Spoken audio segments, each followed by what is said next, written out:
Welcome to Ethical Edge Insights, Conversations with ChangeMakers, a space for deeply reflective conversations with those shaping our world. Here we explore their journeys, their greatest challenges, their most significant contributions to date, the contributions they seek to make, and how ethics have shown up along the way. Join us as we uncover the stories that shape our shared future. Thank you for joining me for a conversation. I'm looking forward to this, hearing what you've got to say, because I know you always have a lot to say. So we will run with it. First thing I'm going to do, though, is say that this was recorded, of course, and it will be for the Ethical Edge Insights, the magazine, and people will be able to watch the recording as well as read the question answer write-up. So thank you again for joining us. And first thing I'd like to do is introduce yourself. Where did you start? How did you get into this line of work? Even before that, if you want. So it started with coffee in 1990. And I was living and working in the UK. And I was working, it was really the beginning of team coaching, although we didn't call it that then. And I was constantly being asked at the end of team sessions, could I have a word with the CEO or the team leader or the line manager, whoever it was, could we have coffee? And so we would have coffee, maybe the same day, maybe another day. And after a few months, I began to realize that they were having coffee with me, that's all. And then they would walk away with a six-figure salary because I helped them get it. In a sense of helping them think about it. I thought, wait a minute, something's happening here. What's going on? I'm doing something, but what am I doing? I don't actually know what it is I'm doing that's working. I think I know, but I don't really. And I wasn't trained in coaching. Obviously, I was trained in counseling and had an underpinning in psychology and all the years of working in the corporate world and facilitating and mentoring and coaching without even knowing it was coaching. But I was coaching, and it was really the beginning of coaching. In 1987 was when David Peterson wrote the first PhD thesis on coaching, and he wasn't allowed to call it coaching. He had to call it training. He couldn't even call it coaching. It's interesting. And so I'd always taught, I'd always coached, I'd always mentored people, always. From the time I was in high school, I was teaching, mentoring, helping people. I loved it. It was something that I really loved to do. It came very naturally to me. But of course, you can't just be a natural coach. You have to understand what you're working with here. There's something called the psyche here. But I've always been very dedicated to helping people to think. And also due to my work with Nancy Klein over the last 15 years, helping people to think individually for themselves. Because if you can't think as yourself, you can't think for yourself. And that's really something Nancy says. So I began to realize that I needed more training. So that's when I decided I needed a doctorate, needed to go back and get a PhD or professional doctorate. And then I began, so I went on that journey and I continued to coach. And in the meantime, we moved to South Africa and nothing was happening in South Africa. And so I realized that there were some coaches, but they hung up a shingle. They weren't trained, most of them. And so as I was doing my doctorate, I committed to my community piece of work to be to develop coaching in South Africa and to help develop a professional coaching community and for it to be a professional coaching and mentoring community because mentoring is really important in Africa.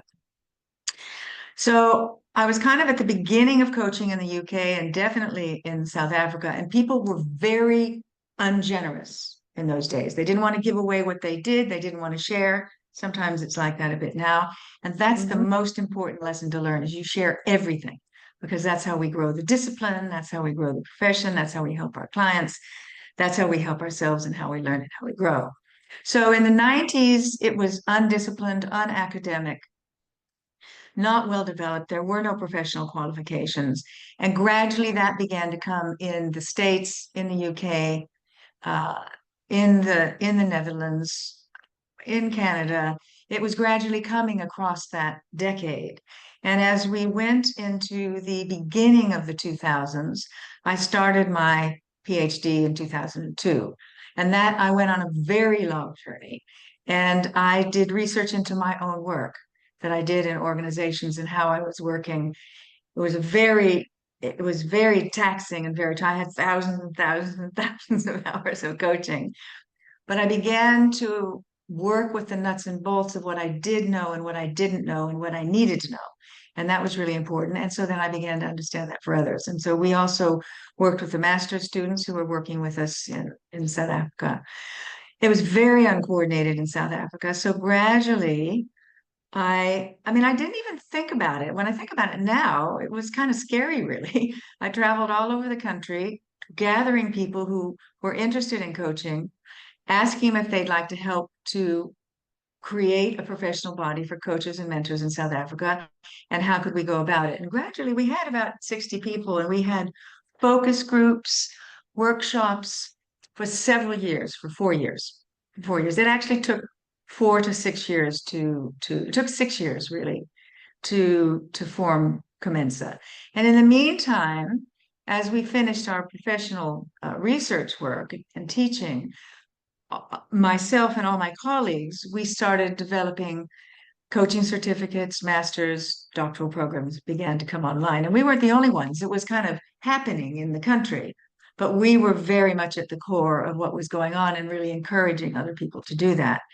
And I was really encouraging not just research into academic research, but case study research for somebody who wasn't an academic.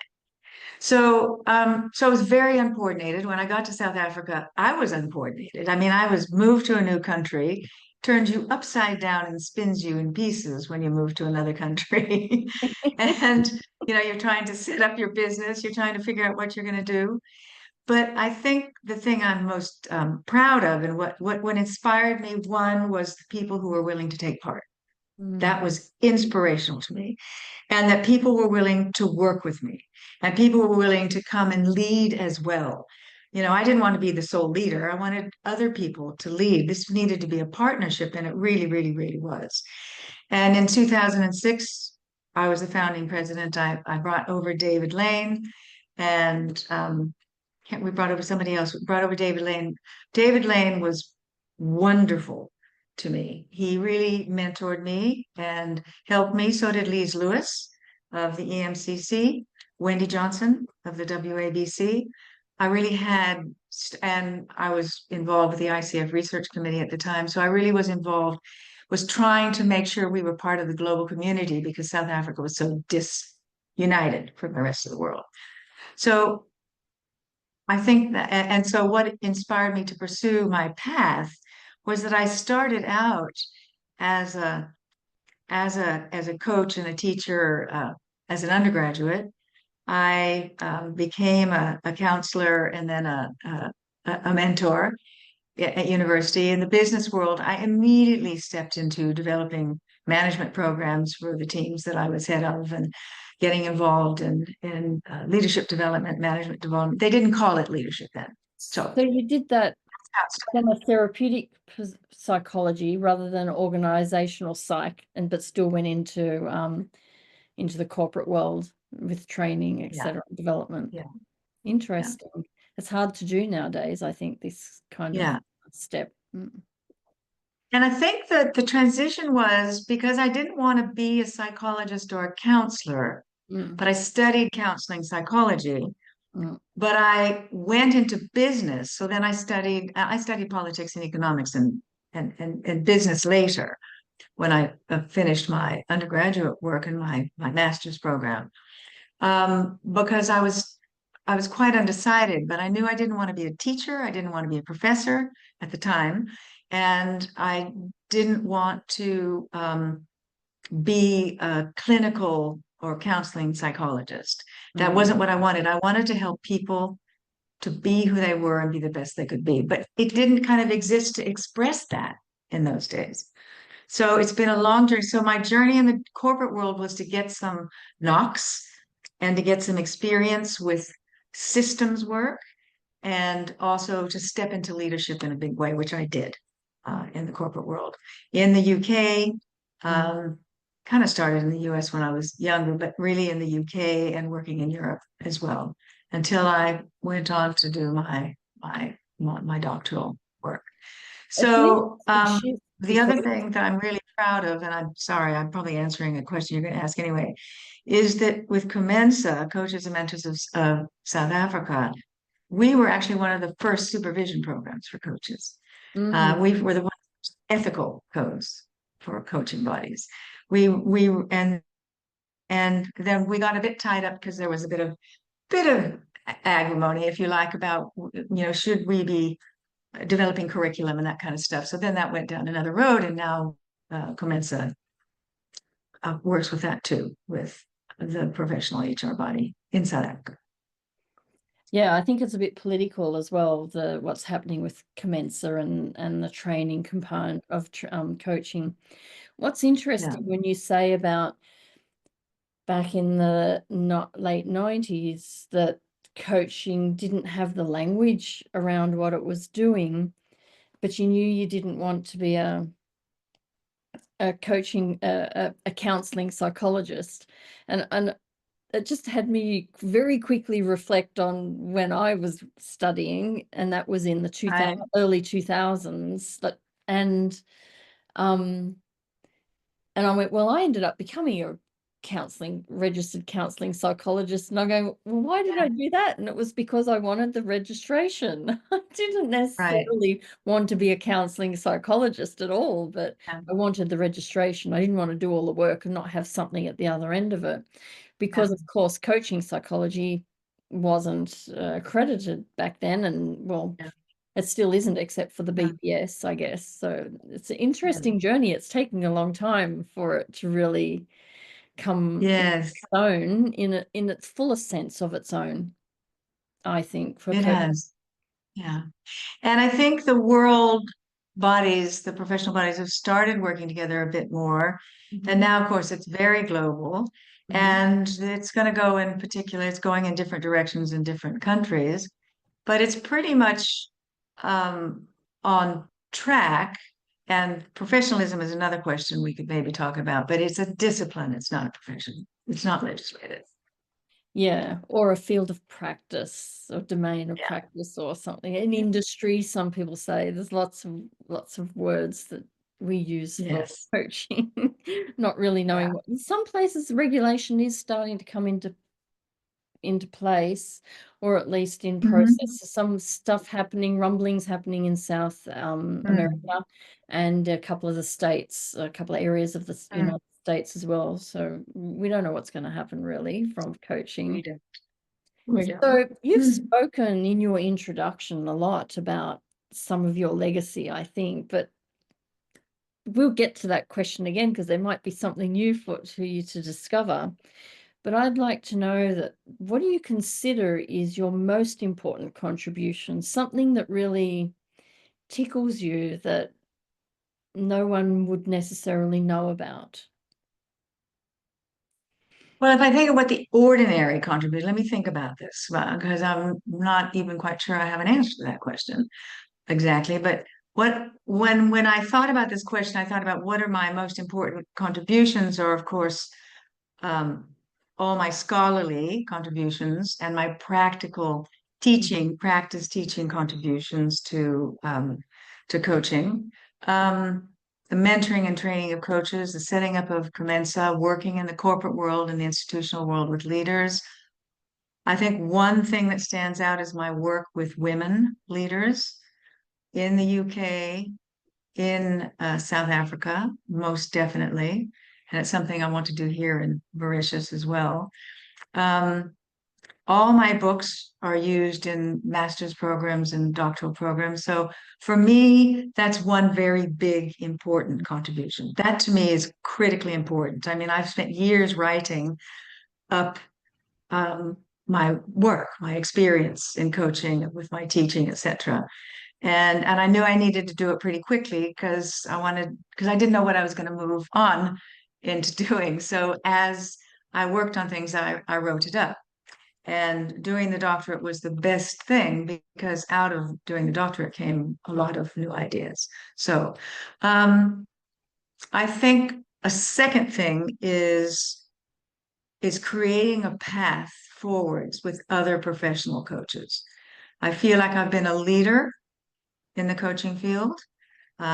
People might disagree with that, but I think I've been a real leader in the field. And I don't feel like I need to be famous. So a lot of people, I won't say who, but a few people said, "Who is she?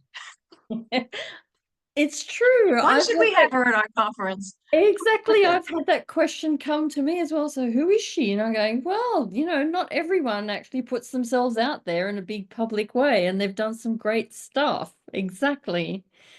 I love that. So that was David Lane reported that back to me, and I thought, okay, that's interesting. Anyway, those people figured out who I was. And we're good friends now, so it's okay, and we work together. Yeah. I think a big thing is partnering with people. I'm a big collaborator. I really like involving people, working when I run a team coach sessions. I'm constantly training, mentoring somebody, a coach in my coaching suite, or one of my students I continue to teach. I teach at several universities in South Africa. I'm on the faculty of two. I'm hoping I'm going to be on the faculty of one in Mauritius. I've been involved with Carol Kaufman with the Institute of Coaching at Harvard McLean from the very beginning. Um, but I think the other big thing, and maybe this is going to be the biggest thing, is that I encourage my coaches, I encourage them to contribute, whether they contribute by writing articles, by writing books, writing up their case studies.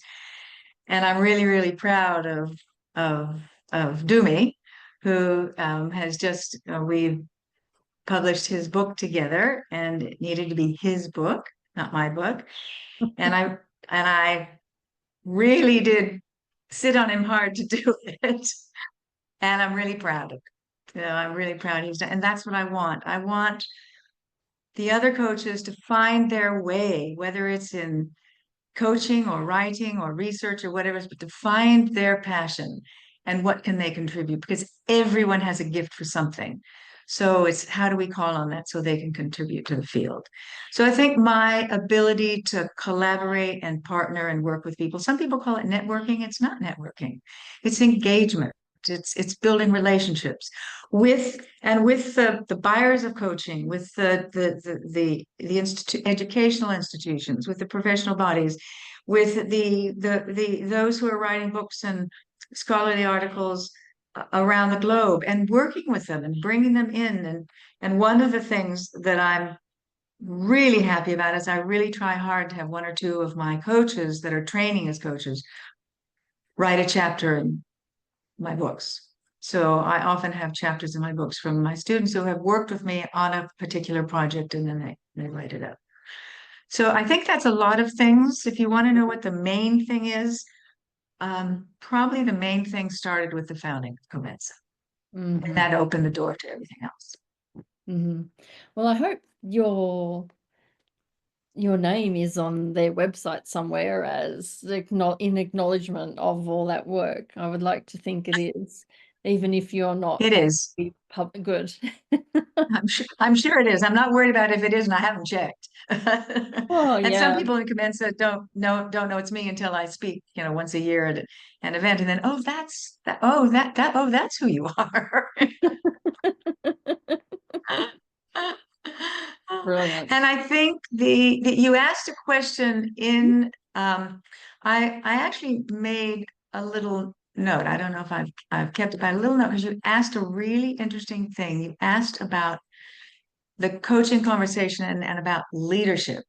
And one thing I really strongly believe is coaching is an experiential learning conversation, and leaders, people learn from their experience. And that's our job as a coach, to help people think, reflect, learn from their experience, and be able to move on and move past and develop.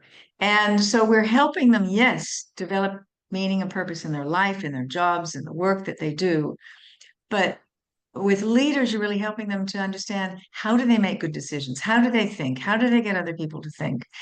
And I think that my work in the corporate world, that's a very important contribution that I think I make. And we all make a little dent. we have to be honest with ourselves. We make a little tiny dent, and then we affect little, other people making little dents elsewhere. That's how you do it. It's not, you don't have to become the big famous, whatever. It's about how do you pass on your knowledge and help people to take like the flame, for the Olympics. How do you help them take the flame and carry it to the next person who's going to open a different kind of door? And it's also for me, the work, a really important contribution for me is the work I do in corporates with developing relationships and relationship systems within the organizational systems and trying to help leaders to be more humane. And I suppose that's my work now. It's Yeah. basically my work. Here's a question for you, is that you see around the space coaches going about really trying to make a name for themselves everywhere, and they're putting a lot of information out, and it's and the information's great, right? But there's also a lot of self-promotion in and amongst that. Yeah. And the question is then, so how have you gone about doing all your great and wonderful things without this massive public self-promotion?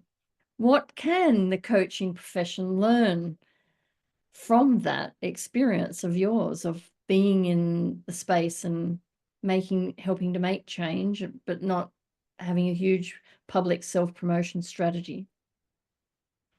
It's actually probably three things. It's be authentic, be willing to share your mistakes and your errors and your learning, be willing to write about it, be able to speak about it at a conference, be able to share it with your clients. And the thing is, because learning is socially and culturally constructive, we make a lot of mistakes when we're working with people. And it's opening up to that and being willing. And so when I teach, for example, so I do three main things. I write, I do research, I write, I work with people all around the globe. And I speak at conferences, I teach, I develop programs. I suppose that's how, but I have two websites. I don't do anything with my websites. I work with a business partner, Mike Taylor, who's fantastic. He was one of my best students. He had a distinction for his work, and his research and my research and leadership we put together for our work. But it's just visibility is what gives you a name. How you speak, how you meet, how you greet, how you work with people. Obviously, if you write a chapter in a book that's being put out by Oxford Books or uh, uh, the Center for Narrative Coaching, whatever, then you get some visibility. So it's a good thing to have a blog or to write a chapter in somebody else's blog or book. So it's something to do with writing. That's a way to become known. It maybe even write a little column in a business magazine or in a family health magazine. Or, there's lots and lots of ways you can get your name in writing. Or you can And write then for the ethical insights. ethical insights. And the barriers to learning in coaching cause ethical issues in coaching. So there are masses, and I know we're going to get to that, of ethical issues in coaching, masses and masses. Yeah, there are. And that's also something you can write about, and I'll share some stories if we have time. Yeah. But so writing, speaking, putting people, and then the biggest thing is you put people together. I match people. I'm constantly introducing clients to another coach, coaches to coaches, and that's because I want to see the next level and the next level and the next level of superb coaches coming up. So, but you've got to be willing to do that. You've got to understand your own ego. Everybody has an ego. Everybody wants to be famous in some way. You can't pretend, that that's not something we've been brought up with. But then when you think about it, you think, come on, girl, get real. That's not really what you want. You want to get the job done. So I think it's building relationships, engaging with people on the three levels of coaching: coach, client, uh, coach, client organization, educational institutions, whatever institutions you're working with, and then the wider society. Do something in the wider society, like I can't think of his name now. He's going to kill me. This conference that we have um, in Johannesburg every year that he started. And he had a wonderful idea. He said, why don't we have thousands of people come, and Sonny, you and gather up some coaches, and then you guys can just coach all day for 3 days. And so that happens now every year. So people get 20 minutes of free coaching to get a taste of what it's like. I love that So you do idea. something like that, or Yeah. you join a partnership, or there's many, many ways. But the Mm, thing is, you want to do it naturally according to your personality and how you work. You might be an introvert, an extrovert, whatever it might be. mm. You know, you mentioned earlier about there's so many ethical considerations that come up in coaching. So I'm going to go straight to an ethical question here. And is that what Okay. role does ethics play in your decision-making process? And do you have a specific example that you can share with us? I do, and ethics underpins everything that I do. And that's because values underpin everything I do, and ethics is one of my values. And it has to be knocking on your door every day, ethics.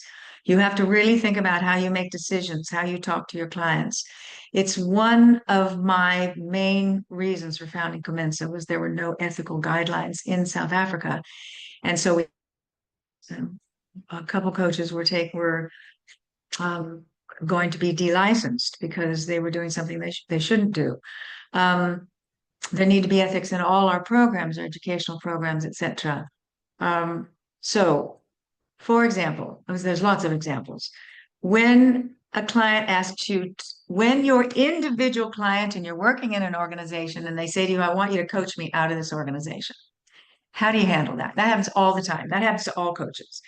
And I think many coaches don't understand the parameters of that and the consequences of that if they don't handle it right. So I'll give you two examples. One example was I had a very senior executive I worked with in a bank in South Africa. And the first session we had, he said, I've picked you because I know the work you do. I know how transformational your work has been on leaders in the organization, but I want you to help me find another job. And I said, well, let's have a discussion about this because I said that is not my mandate with the organization. And I sign a mandate with the organization and a contract. So I have two contracts. I have the competitive contract, if you like, which is the profit-making business that wants their people to do better, because coaching has two contracts, the competitive, but it also has the developmental uh, a contract, which is helping to develop the person, their emotional maturity and self-awareness, etc. So you're helping to develop the person. So the thing that I said to him was, I can't ethically put my hand on my heart and say I can help you do that. I said, what might be a byproduct of our work is you might decide that you're going to go work somewhere else, but I cannot work with you that is our goal. So we need a different kind of goal. And I said, and the other thing is, if you want me to do that, we have to talk to your line manager about it. And you need to be honest with your line manager. He's very smart. He's a top person here. And we need to tell him you're thinking of going somewhere else. And he said, well, he'll just offer me more money. And I said, but that's the point. Because if you do something like this, which is unethical, it's going to live with you and it's going to follow you into your next organization. And you will have a reputation. I promise you, it will get spoken about. Do you want that? So that was the conversation we had. He refused to do that. So I said, well, I think we need to have a meeting with your line manager. I cannot bring it up. It's client's prerogative. They have to bring it up. I can't. I mean, that would be whistleblowing. And although Bruce Peltier says you need to whistleblow on your colleagues, that's another different thing. I don't know that I agree with that. It's certainly not going to whistleblow on my clients unless they're threatening to kill somebody or themselves. So we had the meeting, and I said to him, I really am hoping you're going to be able to say something because and so then I said, and this is how I'm going to handle it when your boss asks me, what are we working on? And I'm going to say to your boss, I want to know what you want us to work on. We're going to be in alignment with what you want us to work on. And he will have his own personal professional goals. That executive left. His boss blamed me and made sure I never got any more work in that bank. Wow. That I knew was going to be the consequence of that decision. But that was the decision I made, and I knew that was going to happen. It did happen. And I regretted that it happened, but I didn't regret that I made the decision that I made. And I actually suggested to my executive that we should possibly cut short our coaching because I knew he was going to push me for talking to him about other organizations and things, and I just was not willing to do that. I was very, very clear about it. And it was my first big learning about it, I have to tell you. And I suffered as a consequence. Another client, however, said the same thing to me. And I said, I'm not going to coach you out of this organization. I'm going to coach you according to what you need for your career and your development, etc. But if you want to talk about leaving the organization, we need to have a meeting with your line manager before we even start. Let's get clear on the parameters and on the boundaries and what's going on. And we did that. And the boss said, I knew you wanted to leave. So let's come to an agreement about a timeline. Sunny can help groom you out, help you out, and can groom you into your next position. And I'd like it if you would take a position in one of our other companies, but if you don't, then, and so this is all above board and we know what we're doing. That worked brilliantly. He left after a year. He wasn't happy when he left, which was interesting. He wanted to come back and he eventually came back. And the boss rang me to say, thank you. And I said, why are you saying thank you? And he said, because he came back because of the work that you did with him.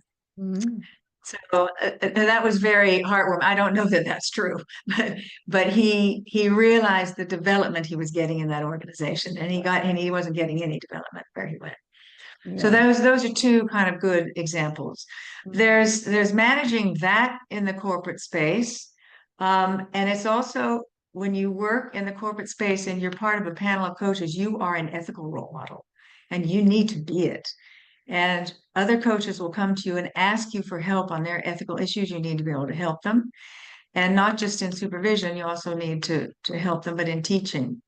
And then the other really big one, and this is before we get to anything that's damaging to psyche and health, but resisting the pressure of a CEO or of a senior executive of giving information to them about the client you are coaching without that person being in the room. I always refuse to have a debriefing session I refuse, I don't always win, but I refuse very diplomatically. I don't want to have that session with the client, not the room. And I say to the executive, if you want me to do that, I will write a letter with my client. These are the things we will share with you, and I will share with nothing more. And then usually what happens is they try to get me to do it, and then they go get the client, bring the client in so we can have a proper conversation. It's usually how it happens. Personally, I've been asked to speak to other line managers, other coaches about clients. When you're teaching coaching, you share examples. You have to be very careful to autonomize everything. Autonomize, is that the word? Anonymize? Anonymize. I have a question for you, which is kind of away from the ethics a little bit. Well, I frame it up to draw it away more from the coaching space. And it is to leadership. It's just to generally broaden the scope about the challenges that we face. And it could even be in your private life. It could be anywhere. And it's like, can you recall and describe a time where you were challenged to act on a decision which was contrary to how things were going, and tell us about how you went about overcoming it, how you worked through it and got to the other end? Yes. I'm just trying to think. I had quite a big one recently with a particular executive. Oh, sorry, I just lost you. Let me just find you again. Here you are. I'm here. Am I back? So it's kind of similar in that I have been asked to lie, and um, and I'll tell you a little joke. When we were moving here, the Economic Development Board in Mauritius rang my husband and said, "Your wife lied to us." And my husband said, "I can tell you one thing, my wife doesn't lie." What did she lie about? And they said she lied that she had never been involved with a politically active person. And of course, what they discovered was they thought I had been married to a Republican congressman in Oregon, and that I had never declared it. He was politically active. And thanks to AI, he's 42 years younger than me. And his wife has the same name, but it's not the same. It's not her maiden name. So I have been asked to lie and to say things for my client, to write references for them that is not the truth. I don't do it. I do write them a reference, and I write them a good and a professional reference, but I don't lie for them. I don't say they've done something they haven't. I have had some clients that don't have the qualifications that they say they have. Leaders that I'm working with in the organization, leaders are very touchy about their post-grad qualifications, and they sometimes lie about that, and you're asked to carry that. And that's so lying is So something. tell us how you've Also, worked through one of those circumstances where you've had someone pretty influential, perhaps, that's wanted you to lie on their behalf in some way. Tell us about that and how you worked through it, got to the other end. so first of all, I keep losing you. First of all, you find out what's the reason. You find out what's the reason, what's going on, what is the reason they want you to do this thing? What is behind, what's the backstory? So we have a conversation. I don't just refuse. I just say, let's talk about it because this is not something that I'm willing to do. But tell me the backstory. What are you actually really asking me? Are you really asking me to lie? Or, and what is the reason that you need this lie? And is it to get, and it's usually to get a big contract, is what it's for. It's usually to get a big contract. And it's the leaders who are asking you to lie, not your clients necessarily. It's the leaders. And and so you have a conversation, and you try to bring in other people into the conversation. You have the conversation with the person who's asking you, but you try to have maybe maybe 3 or 4 people have this conversation about what is the reason, what are the benefits of doing it, what are the consequences, what are the short-term consequences, what are the long-term consequences, and what happens if it blows up. And often that doesn't stop them and they want to do it. And I say, you need to find another coach who'll do it for you. And they do. Well, they find someone else to lie for them. And I know often the person who it is, because they come back to me to say, you wouldn't do this. And sometimes, and coaches are very honest and above board. They don't take payment for that kind of thing, but the organizations offer it. And so then that's the other thing. It's very unethical to be offered money. You sign a contract, you're paid for what you do. Is to be very careful of gifts, very careful of gifts. That's a big, big ethical issue. People sometimes I work very often with the families of my clients. And so you have to know what are the boundaries when you're working with family. When you work in a family company, I work in a lot of family companies. You go to family business events, you get to know the family. The family thinks you're their professional friend. You're not their friend. So that's another thing with leaders is you're not their friend. You're their professional friend. It's to understand the parameters. And I explain that very carefully to my clients. What does it mean? It's going to seem we're best friends, but we're not best friends. I am your coach. I'm your professional counselor, advisor, whatever you want to call me. I'm not going to tell you what to do. I'm going to help you think it through, but we are not best friends. You can invite me to your bar mitzvah or your baby's baptism or whatever it is, but we are professional friends and we'll be friendly, but that's the boundary line. And so that's another really, really soft boundary that you can often step over.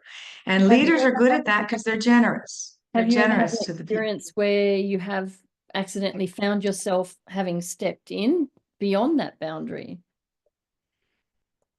Well, I felt I was, and yes, because in a family organization, you will get called in by the family to talk about the family person you're coaching, and they want to talk about it. And I would have to say, that person belongs in this conversation.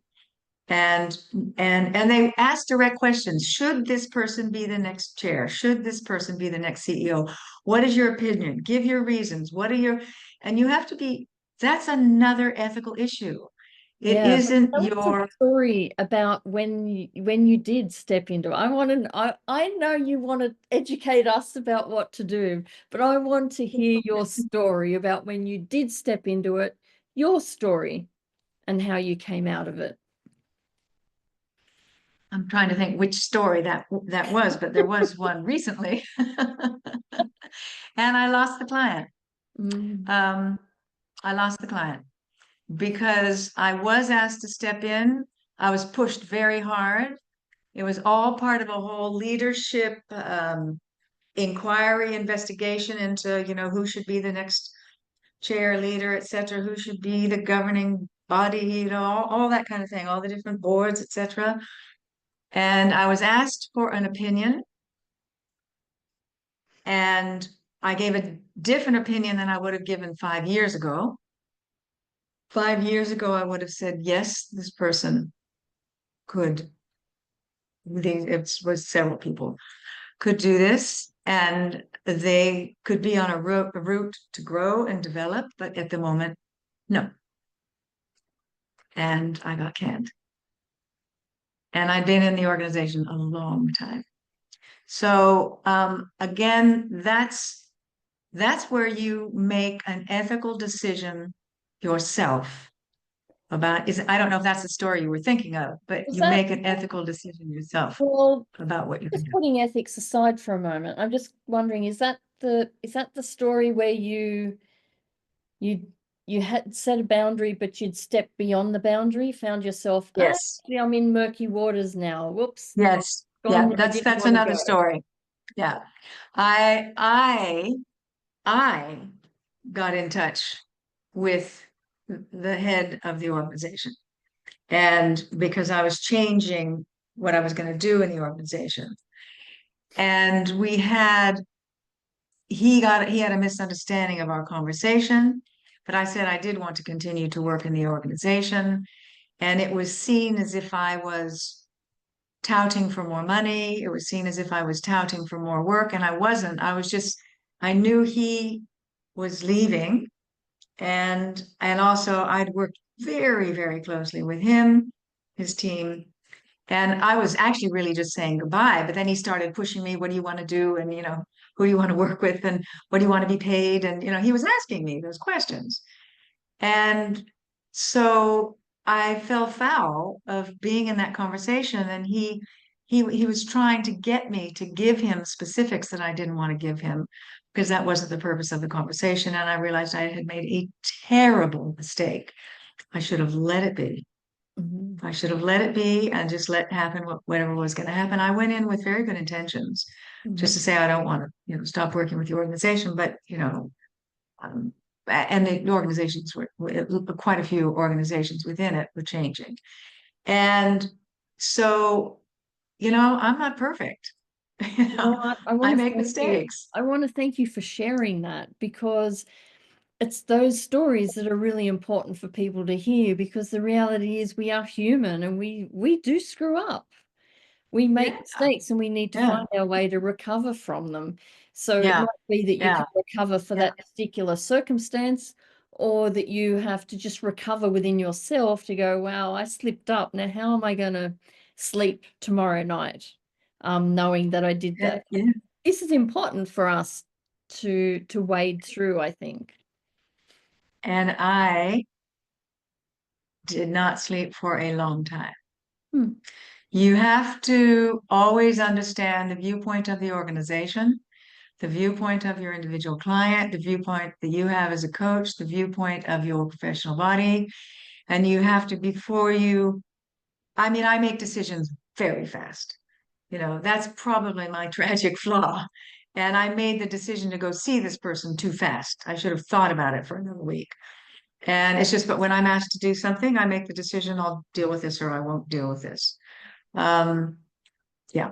So you learn. I learned I'll never, ever, ever, ever get caught in something like that again. I just won't. It's just not gonna happen.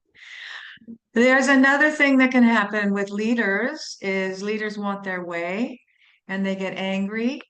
You can get tangled in legal action if you disagree. So this is another ethical issue with leaders.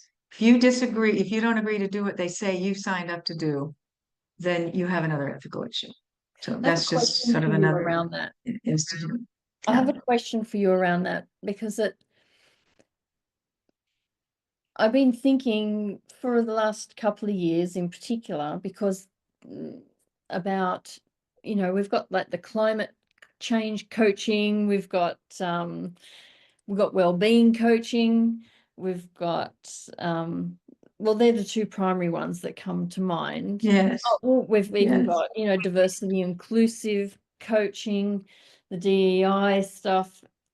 And I say, so we've all got our different thoughts and opinions around that. For me, for example, all my coaching is around well-being, but it's developmental. But I don't ever walk in and say, I'm here to coach you on your well-being. Other people might say you have to go in and contract for that. I say I never have my whole career. But there are these different kind of domains, and I go, so how is it that these people show up in their coaching and put their ideologies and preferences aside and actually be there for the coach? What if the coachee, what if the coaching client is involved in an organization that's contrary to all of what you're doing around climate change?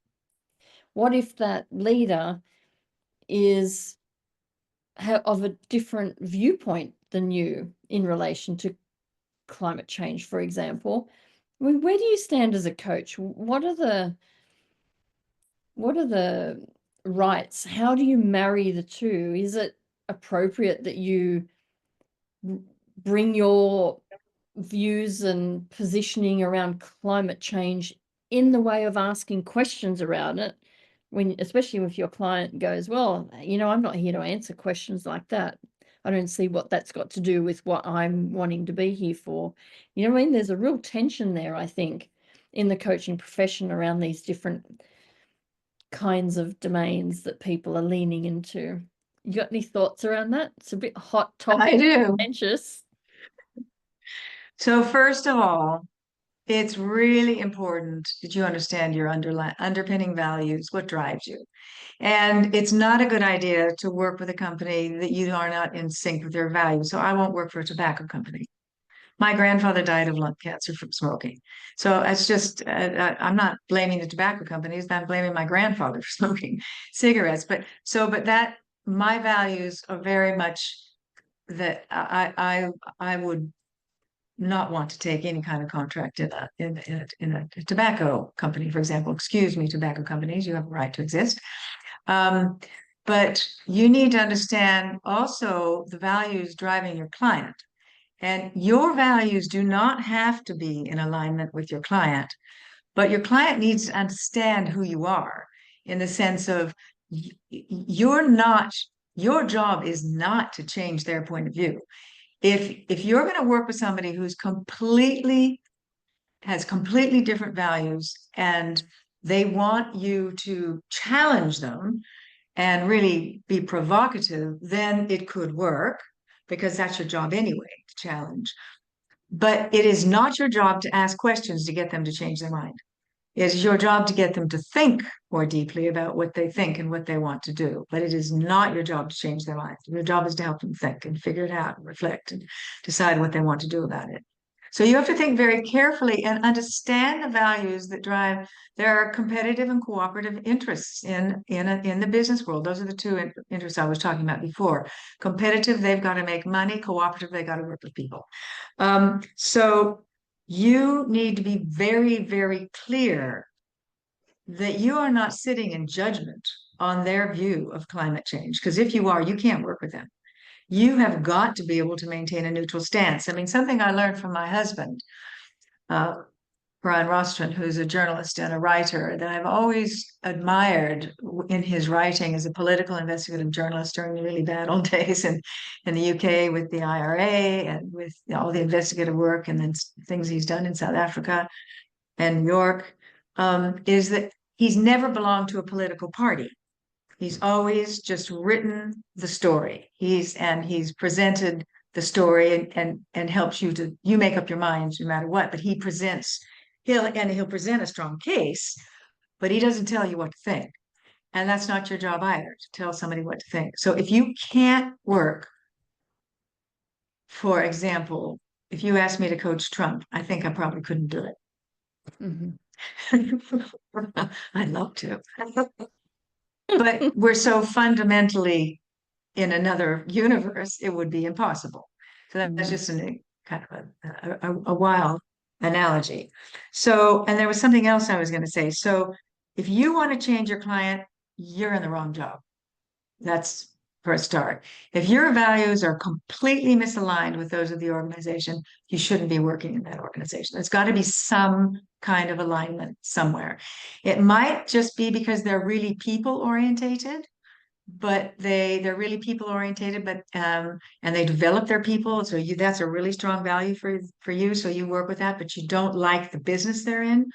But if you can stomach it, then you can stay. So those are the things you have to work out. But if they're polluting the river in the city and they're not acknowledging it, and there's lots of lying going on about it, and you've now found out about it, this puts you in a very difficult position, and it's not your job to whistleblow either. But your job is to help your client to think about it if they need to whistleblow, if that comes up in the coaching conversation. Am I answering your question well enough? Yeah, and it is a challenging one, because I do wonder about some of the positions that are being put out there and how that's showing up in coaching. And it kind of concerns me, because I'm not exactly sure how people are approaching their coaching when they're having these, whether it be right or wrong, they want climate change to be attended to. So be it. I'm not saying I'm anti that. I'm not making that position at all. But I'm going, if I'm the professional in the coaching space, do I have the right to, how do I frame that up? Do I have to be so dead end focused, asking questions around that when the person doesn't want to be in that space? And I say two things around this. I wanted to say something earlier. First of all, everybody knows it's the client's agenda. It's not the coach's agenda. It's the client's agenda. And you work together on the client's agenda. It's not your agenda. So that answers that question flat out, actually, that it's not your agenda, but you have a conversation about what's going on. The other thing that you had mentioned earlier was, you go in and you are a climate change coach, or you are a resurrection coach, or a transformational coach, or an integral coach, or whatever you are. It is not your job to lay your methodology on top of your client. You are trained, you've got the skill, you've done your training, you've got it. Go in, do the work that's needed with the client, but don't try and put your model on them, put your methodology on them. You will have a way of working that's underpinned by that, but you're not going to lay this model on them, and that's how we're going to work. You're going to have an open experiential learning conversation going as deep as you can or need to go, and in whatever way the client wants to go. And you may be working with a particular methodology, but it'll be different with every single client. You're not sticking to a process or a plan that you're going to end up here with this, because sometimes you don't end up with an action point. Sometimes you end up with an insight, sometimes you don't. But you're helping them in that hour, that 2 hours, to think something through. So it's never about laying something of yours on top of the client. I Mhm. feel very strongly about that. I think Yeah. it's really important that coaches are trained in lots of different methodologies and models. And as you know, I train people in lots of different methodologies and models, and I demo how do you coach using those models. But then when they see me coach, they see that there's about 5 or 6 things going on in the coaching Yeah, conversation exactly. that you're trained in. Yeah, exactly. Thank you. So we're on to our last couple of questions as we're nearing the end of our talk. We're not quite there yet. So Okay. we've kind of spoken to this topic a little bit earlier on, but I'm going to ask again, see what we have in terms of some extra insight or clarity. And it is, what legacy Okay. do you hope to leave through your work? So we know you've left a huge legacy already, but what would you hope to leave?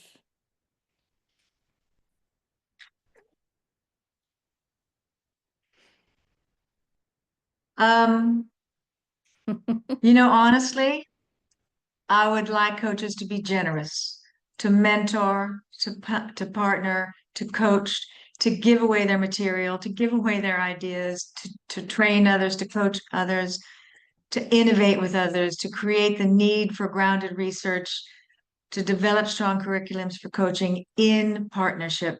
I would really like to leave a legacy that working in partnership and collaboration is the way to go forward. I think that's it. Nice. I think that's it. And in contribution to the development of our discipline. Yeah. Yeah, for that, soul person. And contributing generously yourself. People Mm. are afraid to contribute, and people ring me and they say, Sunny, I've got this book. Can I copy 10 pages and teach my team with it? And I say, go right ahead. And if you have any questions, because it's not all there, how to do it, if you have any questions, call me. I'll take you through it. Wow. So I don't say yes to that. I do. I Because say I tell you what, we need they're to going to do it speak. anyway. Well, maybe they do, but I say let's have a conversation with the publisher. There's contracting Yeah. around that. And Oh, yeah. so we Yeah. need to attend to that. Yeah. Well, And I always say they're allowed to take 50 words without any kind of contract at all. They're allowed to have 50 yeah, words. there's that And they aspect. also just have to reference it. And I always say they have to reference it. I always say that. But Mhm. if there's going to be a big chunk, I mean, I have agreements with all my publishers that I can send PDF chapters for my students. So I already have that agreement. I organized that a long time ago because Yeah, my students can't always afford the books. Yeah. yeah. With my edited books, any individual author generally comes through me to the publisher to have an agreement of Correct. sorts. Yeah. So it's not freely given away. This idea about giving things freely away. So of course we've got the Journal of Coaching Ethics, which is an open source, open access, free for everyone, even though it costs money to maintain it and publish everything. But then Ethical Edge Mm, Insights is a subscription with yeah. snippets here and there for free consumption. So what are your thoughts around that? And I know you're going to be critiquing potentially me now, and that's fine. Tell me your thoughts around that. So what are you asking me to critique? I'm not sure I'm Yeah, clear. the fact that Ethical Edge Insights is a subscription only with snippets going freely publicly available. That's fine. I think that's your choice. Yeah. I mean, and listen, you got to earn your living. You got to make money. You got to be able to, and maybe you pay your writers. I don't know. Mm. You're absolutely entitled to, yeah. I mean, most writers just do it as a contribution. I don't have any problem with that. It's just me personally, if somebody wants to access my material to use it for coaching, or if they want to quote it in a paper, or I want them to do it. I want them to use it because they they can't come up with it themselves. So they need something to back them up, and it makes them learn and develop and feel better about themselves as well. Yeah. So Okay. subscriptions, I pay subscriptions to all kinds of things. Exclusive subscriptions. I don't know. Am I paying for an exclusive subscription? I didn't realize that, but I don't have any problem with that. I'm talking about a kind of a general attitude, really, to what you have to contribute and not hanging on to things because you're going to die anyway. So I reckon I've got maybe 27 years to go. My mother's 97, so I'm reckoning, I can probably get that far. But I don't know. And so I'd rather my stuff gets used now while I'm here and I can help people with it. So that's really kind of my philosophy. And then I hope it'll last. Mm-hmm. Mm-hmm. Very good. But partnership, collaboration, contribution, partnership, collaboration, contribution. That's my legacy, I hope to leave. Thank you. Last question. You ready? What do you believe is the most pressing issue in your field today, whichever one you want to pinpoint, and how are you addressing it? So we're putting the whole thing on your shoulders right in this question. Oh my God, you really are. I think I did think about this. I can't remember what I was thinking. So let me just see if I can get down to my notes. I might not be able to. I don't think I wrote it down because I just wrote down. Yeah. Yeah. I'm just thinking if this is what I think it really is. Um, I think I think the most pressing issue in our field today is credentialing and training and development of coaches and having the right curriculums and having them supervised and developed well. So, and in that curriculum, ethics needs to be an underpinning in every single subject. What they do is they have a separate module for ethics. Ethics is part of everything in the training and development. Yeah. Everything. Yep. Whether you're developing models, you're face to face, whether you're researching, and to understand what it means to be an ethical coach. And I would certainly not hang up a plaque. I wouldn't say to somebody, hang up a plaque that you're an ethical coach, because you could be challenged on that in any minute of any day. But ethics should be a part of every single topic that students study. So it's the development and the development of a curriculum. The other thing I'd like to see is we can't align all our curriculum because every nation has its own culture. And every region in a nation has its own culture. So a lot of programs are culturally, like Africa. African culture is different from American culture, European culture, Eastern European culture, Russian culture, Chinese culture, Australian culture. And so the curriculum will reflect that culture. But that doesn't mean ethics shouldn't be a part of absolutely everything that they study.